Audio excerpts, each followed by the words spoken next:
Okay, Torah concept in the New Testament. Let us cast off works of darkness. Okay, so Paul's exhortation in Romans 13, verse 12, cast off the works of darkness, has strong thematic roots in the Torah. While Paul uses metaphorical language to describe moral transformation, the Torah consistently urges God's people to reject sin and idolatry and moral compromise, often using imagery as light versus darkness, clean versus unclean, holy versus profane, and so forth.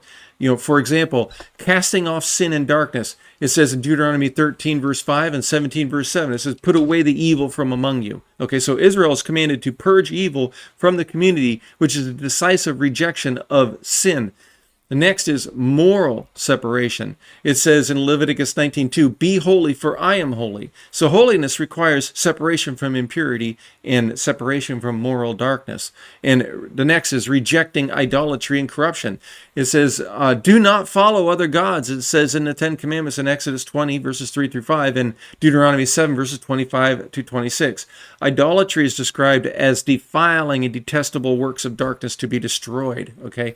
The next is choosing light and life, right? So Moshe says, walk in his ways, choose life in Deuteronomy 30, verses 15 and 19. And this is a call to reject death and evil and to walk in righteousness and covenant fidelity.